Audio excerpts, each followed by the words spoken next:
নমস্কার। গল্প পাঠের আসরে সবাইকে স্বাগত। আজকে আমরা শুনব কথা সাহিত্যিক বিভূতিভূষণ বন্দ্যোপাধ্যায়ের ছোট গল্প কুয়াশার রং।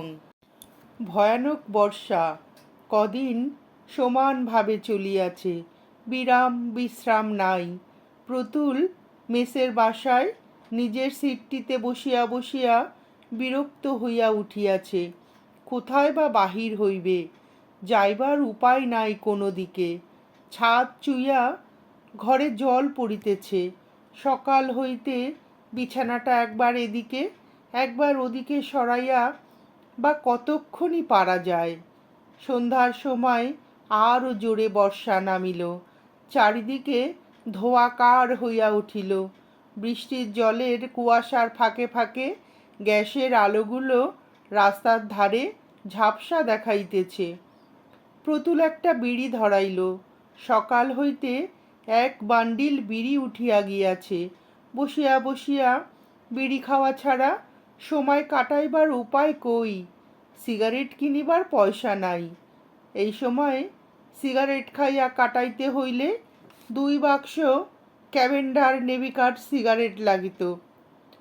প্রতুলের হঠাৎ মনে পড়িল, এবেলা এখনো চাও খাওয়া হয় নাই। মেসের চাকরকে ডাকিবার উদ্যোগ করিতেছে। এমন সময় দুয়ারে কে ঘা দিল। হয়তো হরিশ চাকরের মনে পড়িয়াছে, তার ঘরে চা দেওয়া হয় নাই। দুয়ার খুলিয়া প্রতুল অবাক হইয়া চাহিয়া রইল। এই যে প্রতুলদা, ভালো আছেন? নমস্কার, আমি এলাম এখানেই। একটি 30-32 বছরের লোক, গায়ে ময়লা পাঞ্জাবি, পায়ে রবারের জুতো, হাতে একটা ছোট টিনের সুটকেস, সঙ্গে একটা বছর 9-10-এর ছোট ছেলে লইয়া ঘরে ঢুকিল। ছাতি হাতে জল গড়াইয়া পড়িতেছে। ভিজা জুতোয় ঘরের দুয়ারের সামনের মেঝেটাতে জলের দাগ পড়িল। খোলা দরজা দিয়া ইতিমধ্যে বৃষ্টির ঝাপটা আসিয়া ঘরে ঢুকিল। আয় রে খোকা, যা গিয়ে বসগে, তোর জ্যাঠামশাই প্রণাম কর। দাঁড়া, পাটা মুছে দেই গামছা দিয়ে, যা। প্রতুল তখনও ঠিক করতে পারে নাই লোকটি কে, এমন দুর্যোগের দিনে তাহার আশ্রয় গ্রহণ করিতে আসিয়াছে। দেশের লোক, গ্রামের লোক তো নয়। কোথায় ইহাকে সে দেখিয়াছে? হঠাৎ তাহার মনে পড়িয়া গেল, এ সেই শশধর, নাগপুরের শশধর গাঙ্গুলি। এত বড় হইয়া উঠিয়াছে সেই 18-19 বছরের ছোকরা, আর বাল্যের সেই চমৎকার চেহারা এত খারাপ হইয়া উঠিল কিভাবে? চিনতে পেরেছেন প্রতুলদা? হ্যাঁ, এসো বসো। ও, কতকাল পরে দেখা। তা তুমি জানলে কি করে আমি এখানে আছি? ভালো আছো বেশ? এটি কে? ছেলে? বেশ বেশ। শশধর রাঙা দাঁত বাহির করিয়া একগাল হাসিয়া বলিল, তা হবে না। সে আজ কত বছরের কথা বলুন তো? আজ 12-13 কি 14 বছরের কথা হয়ে গেল যে। আপনার ঠিকানা নিলুম জীবন ভট্টাচার্যের কাছ থেকে। জীবন ভট্টাচার্যকে মনে পড়ছে না? সেই যে জীবনদা, আমাদের লাইব্রেরির সেক্রেটারি ছিল। কিন্তু জীবনবাবুই বা আমার ঠিকানা জানলেন কি করে? তার সঙ্গেও তো 12-13 বছরের দেখা নাই। যতদিন নাগপুর ছেড়েছি ততদিন তার সঙ্গেও কোনো যোগাযোগ নাই। জীবনদার শালার এক বন্ধু, আপনারও বন্ধু, রাধিকা বাবু। চিনতে পেরেছেন এবার? সেখানে জীবনদা শুনেছে। আপনি তো আমাদের খবর রাখেন না, আমরা আপনার রাখি। এই স্থির হয়ে বস খোকা, 1 কাপ চা খাওয়ার না দাদা? বড্ড ঠান্ডা হাওয়া দিচ্ছে। সঙ্গে ছোট ছেলেটি অমনি বলিতে শুরু করিল, খিদে পেয়েছে বাবা, আমার খিদে পেয়েছে। তাহার বাবা ধমক দিয়া বলিল, থাম। ছোড়ার অমনি খিদে শুরু হয়ে গেল। থাম না, খেয়েছিস তো দুপুরবেলা।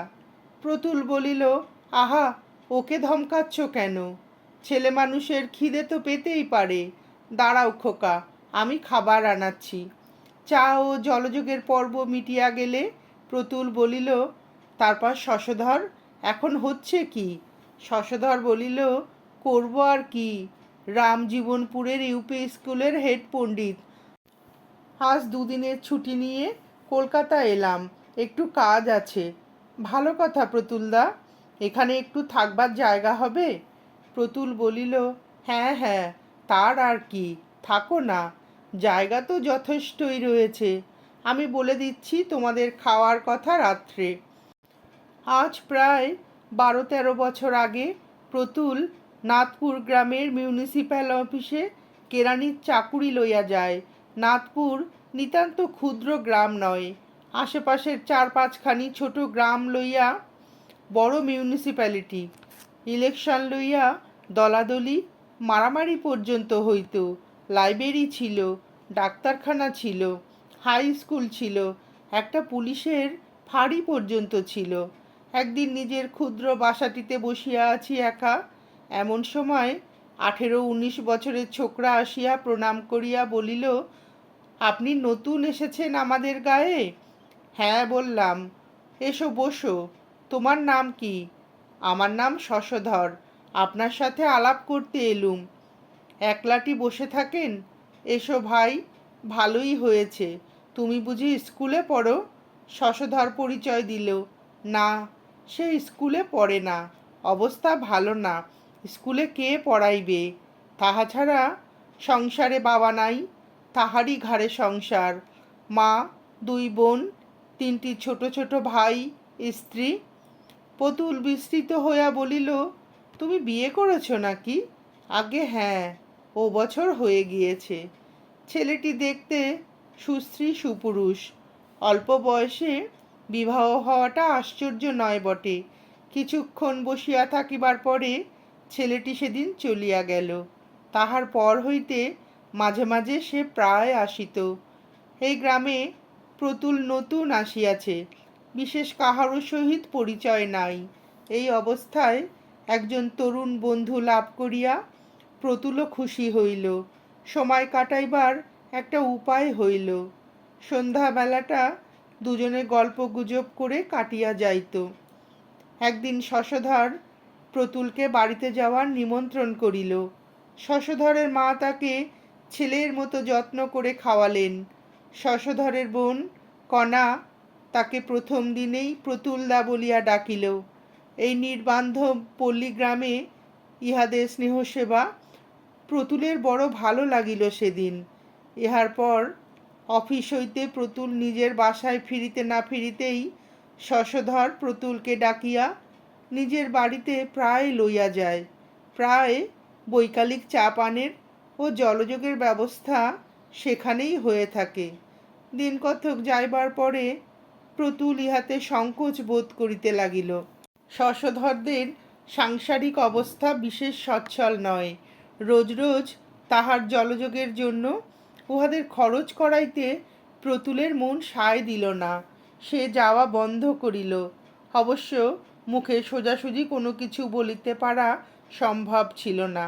তবে যাইবার ইচ্ছা না থাকিলেও ওজোর আপত্তির অভাব হয় না। একদিন শশধর আসিয়া বলিল, আজ যেতেই হবে প্রতুলদা। কণা বলেছে তোমাকে না নিয়ে গেলে সে ভয়ানক রাগ করবে আমার ওপর। প্রতুল আশ্চর্য হইয়া বলিল, কণা? হ্যাঁ হ্যাঁ, কণা, আমার ছোট বোন। ভুলে গেলেন নাকি? চলুন আজ। প্রতুলের মনে বিস্ময় এবং আনন্দ দুই হইল। কণার বয়স 15-16, রং ফর্সা, বেশ সুশ্রী মেয়ে, কথাবার্তাও বলে চমৎকার। পাড়াগাঁয়ের তুলনায় লেখাপড়াও জানে ভালো। তাহার সম্বন্ধে কণা আগ্রহ দেখাইয়াছে, কথাটা শুনিতে খুব ভালো। কণা সেদিন প্রতুলের কাছে কাছেই রহিল। কয়দিন না দেখাশোনার পরে দুজনের দুজনকে যেন বেশি করিয়া ভালো লাগিতেছে। ফিরিবার সময় প্রতুলের মনে হইল, কণাকে আজ যেন তাহার অত্যন্ত আপন জন বলিয়া মনে হইতেছে। কেন? নির্জন বাসায় ফিরিয়া কথাটা সে ভাবিল। কণা মেয়েটি ভালো, বুদ্ধিমতী, সেবাপরায়ণা। তাহাদেরই পাল্টি ঘর। আহা, এই জন্যই কি শশধরের এ তাগাদা তাহাকে ঘন ঘন বাড়ি লইয়া যাইবার জন্য? কথাটা মনে হইবার সঙ্গে সঙ্গে এ চিন্তাও তাহার মনে না আসিয়া পারিল না। তাই কণার অত গায়ে পড়িয়া আলাপ করার ঝোঁক তার সঙ্গে। প্রতুল আবার শশধরের বাড়ি যাওয়া বন্ধ করিল। শশধর আসিয়া পীড়াপিড়ি আরম্ভ করিতে আদৌ বিলম্ব করিল না, কিন্তু এবার প্রতুল অত সহজে ভুলিল না। তাহার মনে দ্বন্দ্ব লাগিয়াছে, কণা তাহাকে সত্যই ভালোবাসে না তাহাকে বিবাহের ফাঁদে ফেলিবার জন্য ইহা তাহার একটি ছলনা মাত্র।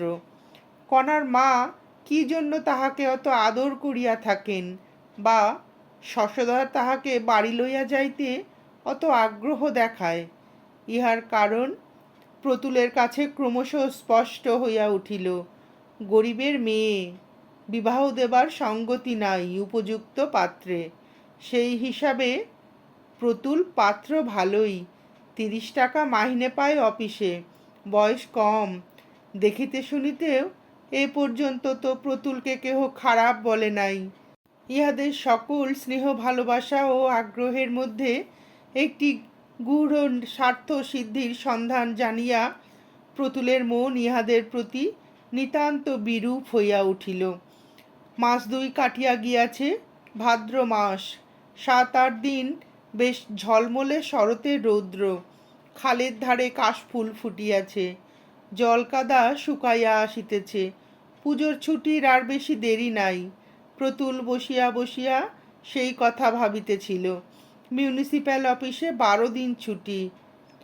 এই সময় একদিন কাহার মুখে প্রতুল শুনিল, শশধরের বাড়িতে বড় বিপদ, শশধরের মা মৃত্যুশয্যায়। শুনিয়া সে ব্যস্ত হইয়া উঠিল। শশধর এদিকে অনেক দিন আসে নাই, তা নয়, প্রতুল উহাদের বাড়ি না গেলেও সে এখানে প্রায় আসিয়া বসিয়া থাকে, চা খায়, গল্পগুজব করে। কই, মায়ের এমন অসুখের কথা তো শশধর বলে নাই। প্রতুল শশধরদের বাড়ি গেল, এমন বিপদের সময় না আসিয়া চুপ করিয়া থাকা, সেটা ভদ্রতা এবং মনুষ্যত্ব উভয়েরই বিরুদ্ধে। প্রতুলের কড়া নাড়ার শব্দে কণা আসিয়া দরজা খুলিয়া দিল। প্রতুলের মনে হইল কণা তাহাকে দরজায় দেখিয়া বিস্মৃত হইয়াছে। প্রতুল আগে কথা কইল, বলিল, মা কেমন আছেন? অসুখ বাড়ির মধ্যে, দাদা নেই বাড়িতে, ডাক্তার ডাকতে গিয়েছে, অবস্থা ভালো না। চলো চলো দেখি গিয়ে। আমি কিছুই জানি নে কণা অসুখের কথা। শশধর কদিন আমার ওখানে যায়নি, তবে মাঝে যা গিয়েছিল তখন কিছু বলেনি তো। বলবে কি, মার অসুখ আজ সবে 5 দিন হয়েছে তো, পরশু রাত্রির থেকে বাড়াবাড়ি যাচ্ছে। এর আগে এমন তো হয়নি। ঘরের মধ্যে ঢুকিয়া প্রতুলের চোখ সর্বপ্রথম পড়িল সেটি ইহাদের দারিদ্র্যের কুশ্রী এবং মলিন রূপ। সে নিজেও বড়লোকের ছেলে নয়, কিন্তু তবুও তাদের বাড়িতে গৃহস্থালির যে শ্রী ছাদ আছে, এখানে তার সিকিও নাই। কণা বলিল, এতকাল আসেননি কেন এদিকে? আমাদের তো ভুলেই গিয়েছেন। প্রতুলের মনে কষ্ট হইল। কণার ক্লান্ত, উদ্বেগপূর্ণ এবং ঈষৎ বিষণ্ণ দুটি চোখের দিকে চাহিয়া তাহার মনে হইল সে বড় নিষ্ঠুর কাজ করিয়াছে এতদিন এখানে না আসিয়া। কণা বড় ভালো মেয়ে। যতক্ষণ প্রতুল তাহাদের বাড়ি রহিল, ততক্ষণের মধ্যেই প্রতুল জানিতে পারিল কণার কর্তব্য জ্ঞান। রুগ্ন মায়ের কি সেবাটাই না করিতেছে কণা।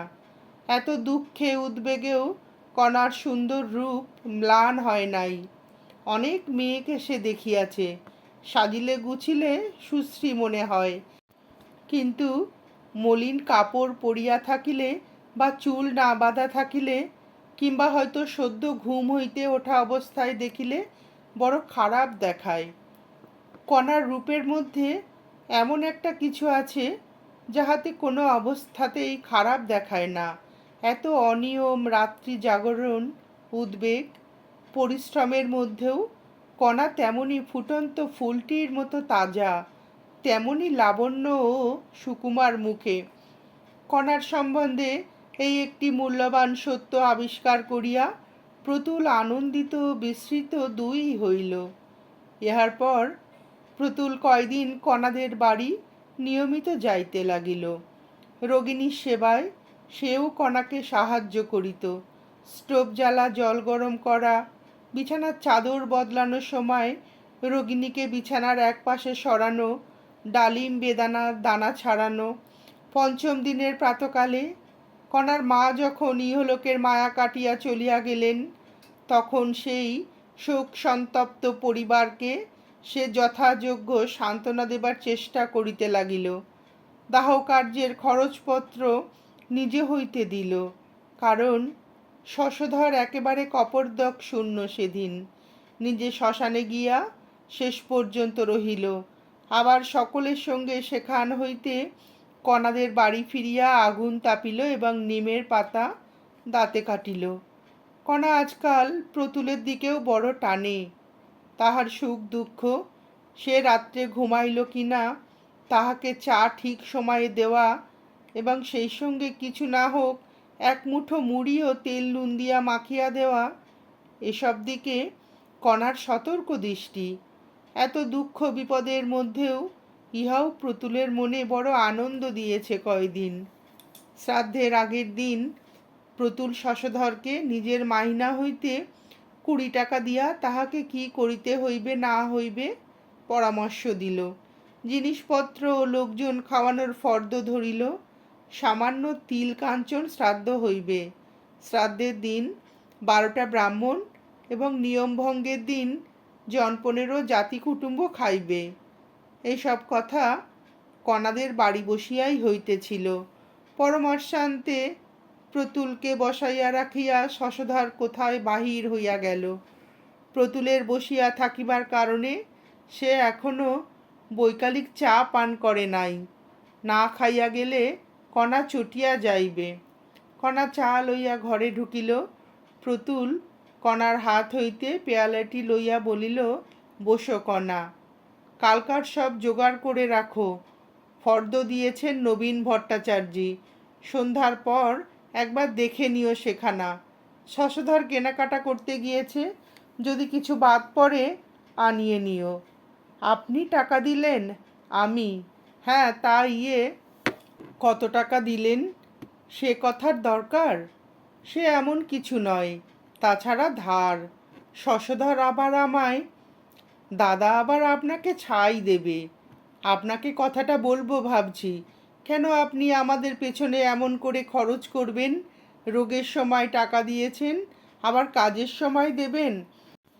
আপনি কি মেন 950 টাকা ব্যাংকে জমিয়েছেন শুনি? মাইনে তো পান 30টি টাকা। আপনার নিজের বাবা মা ভাই বোন রয়েছে, তাদের কি দেবেন? নিজে কি খাবেন? আপনাকে বলি শুনুন, দাদা বেকার বসে আছে। আপনার কাছ থেকে টাকা নিয়ে তা কখনো আর উপুর হাত করবে না। ওর ওই স্বভাব। আপনি আর 1 পয়সা দেবেন না বলে দিচ্ছি। মায়ের কাজ হোক বা না হোক, আপনার কি? আপনি কেন দিতে যাবেন? প্রতুল বিস্মৃত দৃষ্টিতে কণার মুখের দিকে চাহিয়া রইল। কণার মুখে একটি সরল তেজস্বী সারল্য, স্পষ্টবাদী এবং সত্যভাষী ওর ডাগর চোখ দুটি, যা খোসামত করিতে বা ছলনা করিতে শেখে নাই আজও। প্রতুলের মনে হইল, কিন্তু কণা আজ এই কি নতুন ধরনের কথা বলিল। ভারী আশ্চর্য কথা।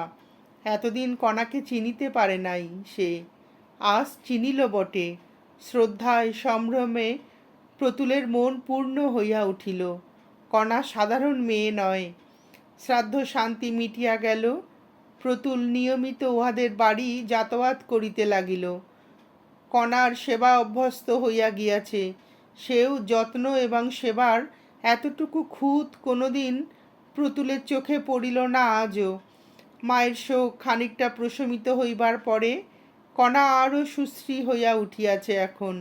পরিস্ফুট যৌবন শ্রী তার অঙ্গ প্রত্যঙ্গে। প্রতুল ইতিমধ্যে মনে মনে ভাবিয়া স্থির করিয়াছে, কি করিয়া কথাটি এইবার সে পারিবে। কথাবার্তা পাকা না হয় রহিল। অশৌচ কাটিয়া গেলে বিবাহ করিতে বাধা কি?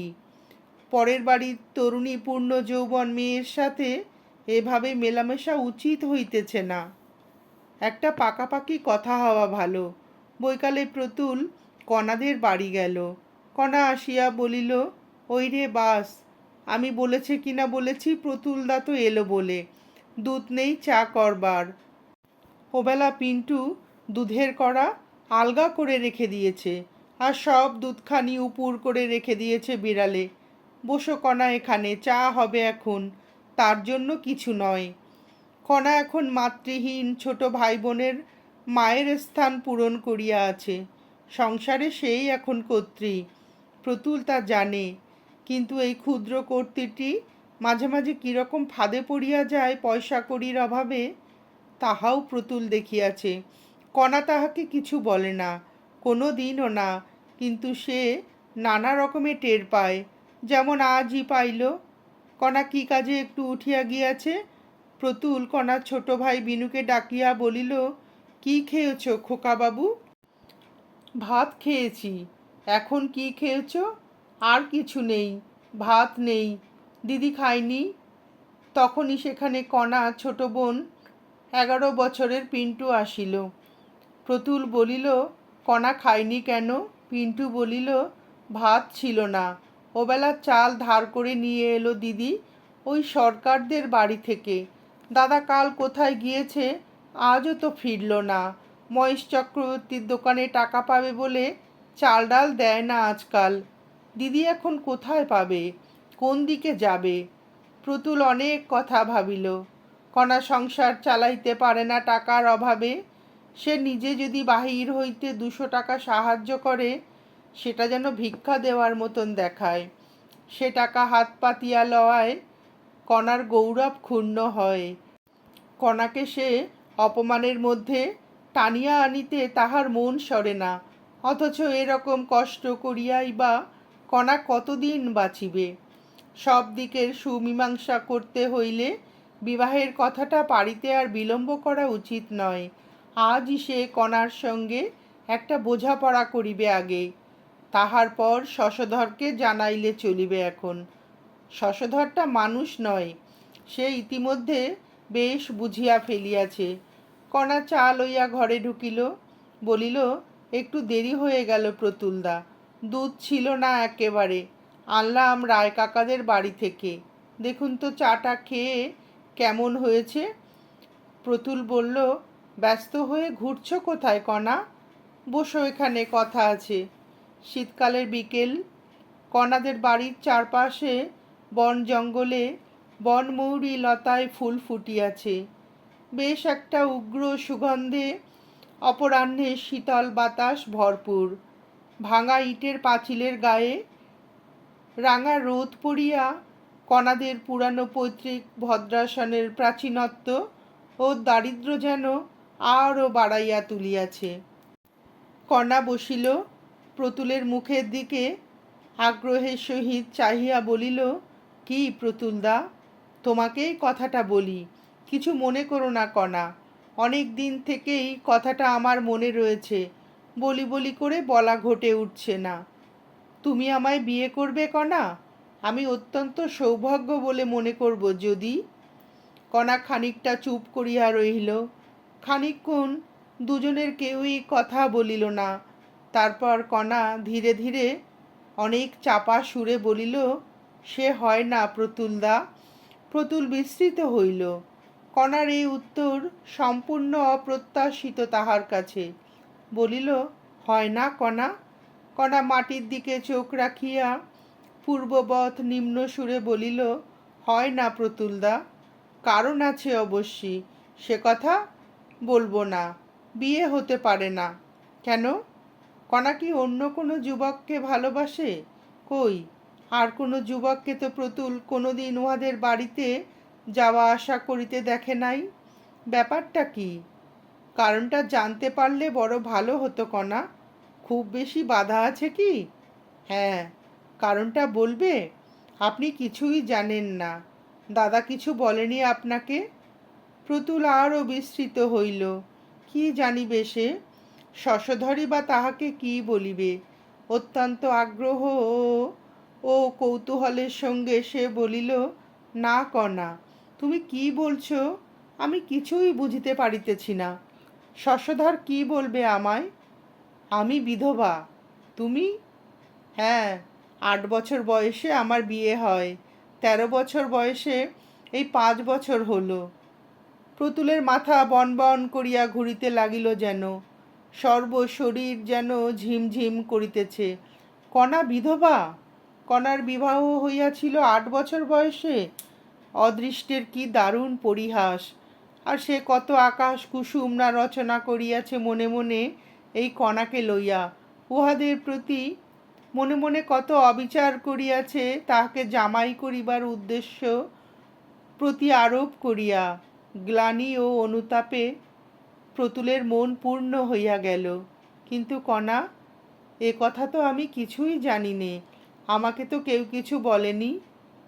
আমার কিন্তু ধারণা ছিল যে আপনি জানেন, দাদা বলেছে আপনাকে। আমিও অবাক হয়ে গেছি এ কথা শুনে। একটা কথা বলবো কণা? বিধবার পুনর্বিবাহ তো হচ্ছে সমাজে। প্রতুলদা, ওসব কথা থাক। যা হয় না যেখানে, সেখানে সে কথা তোলা মিথ্যে মিথ্যে কেন? না, আমার কথার উত্তর দাও কণা। আমি অমন ধরনের কথা শুনবো না তোমার মুখে। তোমায় সুখী করবার দিকে আমার লক্ষ্য। সেজন্য সংস্কার এবং সমাজ আমি অনায়াসেই ঠেলব। কণার চোখ দিয়ে জল গড়াইয়া পড়িল। সে মুখ নিচু করিয়া আঁচলের প্রান্ত দিয়া চোখ মুছিয়া বলিল, আপনার পায়ে পড়ি প্রতুলদা। প্রতুল আর কিছু বলিল না। পরদিন অফিসে আসিয়াই সে চাকুরিতে ইস্তফা দিল 1 মাসের নোটিশে। আর এখানে থাকিবে না, থাকিয়া লাভ নাই। এই 1 মাসের মধ্যে সে কণাদের বাড়ি গেল প্রায় প্রত্যেক দিনই, কিন্তু চাকুরিতে নোটিশ দেওয়ার কথা কাহাকেও বলিল না। বিবাহ সম্বন্ধে কণার সাথে আর কোনো কথা সে বলে নাই, যদিও কণা আগের মতোই তাহার কাছে নিঃসংকোচে আসে, বসে, কথাবার্তা কয়। যাইবার পূর্বে সে কণাদের বাড়ি গেল। অন্যান্য কথাবার্তার পর সে বলিল, কণা, আমি এখান থেকে চলে যাচ্ছি কাল। কণা আশ্চর্য হইয়া প্রতুলের মুখের দিকে চাইয়ে বলিল, চলে যাবেন? কেন? চাকুরি ছেড়ে দিচ্ছি। সে কি কথা? কথা ঠিকই তাই, কাল যাচ্ছি। সত্যি? সত্যি। মিথ্যা বলে লাভ কি? সে কথা তো একদিনও বলেননি। না, বলিনি। বলেই বা লাভ কি, যেতেই যখন হবে। কেন? এখানে আপনার অসুবিধা কি হচ্ছিল? ভালো চাকুরি পেয়েছেন বুঝি কোথাও? কোথাও না। কণা চুপ করিয়া রহিল। প্রতুলও তাই। খানিক পরে কণা বলিল, যাবেন তা জানতুম। বিদেশি লোক আপনি, আপনাকে তো ধরে রাখা যাবে না। আমাদের কথা আপনি শুনবেনই বা কেন? অনেক জ্বালাতন করেছি, কিছু মনে করো না কণা। কণা চুপ করিয়া রহিল। এই পর্যন্ত সেদিন কণার সঙ্গে কথাবার্তা। পরদিন আর একবার কণাদের বাড়ি যাইবার কথা ভাবিয়াও প্রতুলের যাওয়া ঘটিল না। দুপুরের ট্রেনে প্রতুল চলিয়া আসিল। সারা পথ কেবল কণার কথা মনে হইল প্রতুলের। সেই অভাব অনটনের সংসারে চিরকাল কাটাইতে হইবে তাহাকে। গরিবের ঘরের অল্প বয়সী বিধবা মেয়ে, দাদার সংসার ছাড়া আর উপায় নাই। কণার জীবন অন্ধকার, কোনো আলো নাই কোনো দিক হইতে।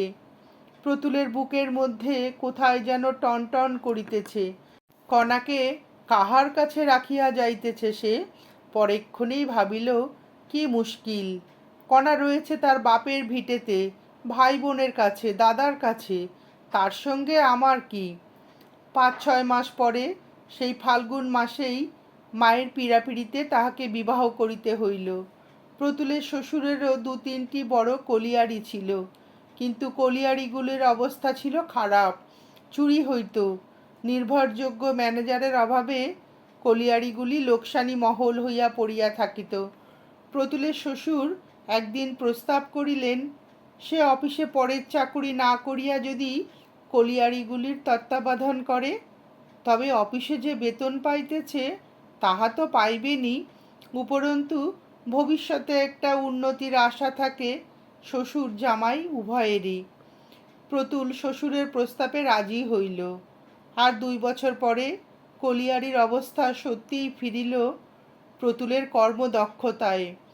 প্রতুল আসানসোলে রেল স্টেশন হইতে 3 মাইল দূরে বুদ্ধচক কলিয়ারিতে সাজানো বাংলোতে স্ত্রী পুত্র, ইতিমধ্যে তাহার একটি ছেলে হইয়াছিল, লইয়া বাস করে। একটু স্টাইলের ওপরেই থাকে, না থাকিলে চলে না, কাজের খাতিরেই থাকিতে হয় নাকি। কি জানি কেন এখানে আসিয়া কণার কথা তাহার বড়ই মনে পড়িতে লাগিল। আজ তাহার এই সাজানো বাংলো, সুখ ঐশ্বর্য, ইহাদের ভাগ কণা কিছুই পাইল না। সেই সুদূর পাড়াগাঁয়ে দারিদ্র্য ও নিরাশার অন্ধকারের মধ্যে ভাঙা পুরনো ইটের পুরানো কোঠাবাড়ি আঁকড়াইয়া পড়িয়া রহিল। প্রতুলের মনটা যেন হা হা করিয়া ওঠে। সে বুঝিল এখনো কণার কথা তাহার মন জুড়িয়া বসিয়া আছে, তাই তাহাকে ভুলিয়া যাওয়া প্রতুলের পক্ষে সহজ নয়।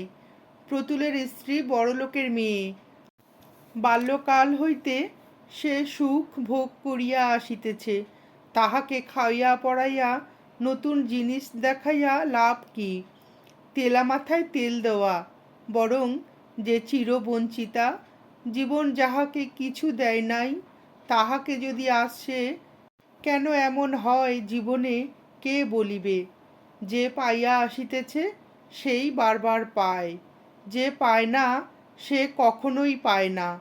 যাহাকে খাওয়াইয়া সুখ, পড়াইয়া সুখ, দেখাইয়া সুখ, তাহাকে খাওয়ানো যায় না, পড়ানো যায় না, দেখানোও যায় না। কেন এমন হয়? এসব 4-5 বছর আগের কথা। আজ কয়েকদিন হইল প্রতুল কলকাতায় আসিয়াছে চাকুরির খোঁজে। কলিয়ারি আছে, কিন্তু প্রতুলের স্ত্রী নাই। পুনর্মূষিকের পর্যায়ে আসিয়া দাঁড়াইবার ইতিহাস আছে। সংক্ষেপে এই যে, গত বৎসর স্ত্রীর মৃত্যুর পর হইতেই শ্বশুরের কলিয়ারিতে থাকা প্রতুলের ভালো মনে হইল না, এবং তারপরে দেখা গেল প্রতুলের শ্বশুরেরও তাহা ক্রমশ ভালো বলিয়া মনে হইতেছে না। সুতরাং আজ কয়েকদিন হইল প্রতুল তাহার ছেলেটিকে সঙ্গে লইয়া কলকাতায় আসিয়া এই পরিচিত মেসটিতে উঠিয়াছে এবং চাকুরির সন্ধান করিতেছে। এই সেই শশধর, কণার ভাই। এতকাল পরে হঠাৎ এভাবে কোথা হইতে কেমন করিয়া আসিয়া পড়িল। কিছুক্ষণ বসিয়া শশধর চা খাইয়া সুস্থ হইবার পরে প্রতুল বলিল, তারপর কি মনে করে, কেমন আছো? শশধর বলিল, ভালোই আছি। আপনি এখানে আছেন তা শুনলুম জীবনদার কাছে।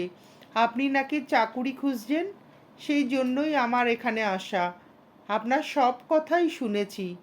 কি ব্যাপার, চাকুরির সন্ধানে আছো নাকি? আমাদের দেশের মিউনিসিপ্যাল অফিসের সেই কেরানির পোস্ট খালি হয়েছে। আপনি গেলে ওরা লুফে নেবে এক্ষুনি। কিশোরী চাটুর্যে এখন চেয়ারম্যান, আপনাকে বড় ভালোবাসত। আমাদের আপনার লোক। দিন একখানা দরখাস্ত করে, আমি লিখলে একবার গিয়ে ইন্টারভিউ করে আসবেন চেয়ারম্যানের সঙ্গে। আবার সেই নাথপুর, সেই মিউনিসিপ্যাল অফিসের 30 টাকা বেতনের কেরানির পদ, তাহাই হউক। প্রতুল দরখাস্ত লিখিয়া পরদিন সকালে শশধরের হাতে দিল। চাকরি না করিলে চলিবে না। ছোট ছেলেটি লইয়া 30 টাকায় তাহাদের খুব চলিয়া যাইবে। তাহার বাবা মা জীবিত বটে, কিন্তু ছেলের রোজগারের ওপর তাহাদের নির্ভর করিতে হয় না। দিন 15 পরে শশধর লিখিল, চাকুরির সব ঠিক, একবার আসিয়া চেয়ারম্যানের সঙ্গে দেখা করা দরকার। প্রতুল ছেলেকে লইয়া নাথপুরে গেল। 10 বৎসর আসে নাই এদিকে, অথচ যেন মনে হইতেছে কালই এ গ্রাম ছাড়িয়া গিয়াছে। কণার কথা সে শশধরকে জিজ্ঞাসা করিতে পারে নাই। কোথায় যেন বাঁধিয়াছিল, বহু চেষ্টা করিয়াও পারে নাই। আজ স্টেশনে নামিতেই কণার কথা প্রথমেই মনে পড়িল। কণা যেখানে থাকে সেখানেই সে থাকিবে জীবনের বাকি কয়টা দিন। বেলা প্রায় 1টা। শশধর স্টেশনে ছিল। বলিল, প্রতুলদা, আপনার সেই পুরনো বাসা ভাড়া করে রেখেছি, কোনো অসুবিধা হবে না। আর কণা বলে দিয়েছে আজ ওখানে খাবেন, চাকুরি হয়ে যাবে এখন, সব বলা আছে। প্রতুল বলিল, এবেলা খাবো না, বরং খোকাকে নিয়ে যাও কণার কাছে, আমি অফিসের পরে যাব। আমরা দুজনেই সকালে গাড়িতে চড়েছি। বিকালের দিকে চেয়ারম্যানের সহিত সাক্ষাৎ করিবার পরে প্রতুল শশধরদের বাড়ি গেল। প্রথমেই কণা আসিয়া সামনে দাঁড়াইয়া বলিল, প্রতুলদা, এতদিন পরে মনে পড়ল। তারপর সে পায়ে ধুলো লইয়া প্রণাম করিল। প্রতুল অবাক হইয়া চাহিয়া রইল। সে কণা কোথায়? কোথায় সেই লাবণ্যময়ী কিশোরী? এ কণাকে সে চেনে না। কণা পূর্ব অপেক্ষা শীর্ণা হইয়াছে, যৌবনের সৌন্দর্য অন্তর্হিত হইয়াছে, অনেক কাল বলিয়াই মনে হয়। যদিও বর্তমানে 27-28 বছরের বেশি বয়স নয় কণার। মুখের কোথাও পূর্ব লাবণ্যের চিহ্ন আছে কিনা প্রতুল বিশেষভাবে খুঁজিয়া দেখিয়াও পাইল না। সঙ্গে সঙ্গে প্রতুল দেখিল কণার উপর তাহার যে ভালোবাসা যেন এক মুহূর্তে মন হইতে কর্পূরের মতো উবিয়া গিয়াছে। এ কণা অন্য একজন স্ত্রীলোক, তাহার ভালোবাসার পাত্রী, তাহার পরিচিত কণা এ নয়। কাহাকে সে ভালোবাসিবে?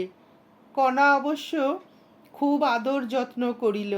আহারাদির পরে প্রতুলকে পান আনিয়া দিয়া কণা বলিল, কতদিন আসেননি, অনেক কথা আছে আপনার সঙ্গে প্রতুলদা, বসুন, আমি আসছি।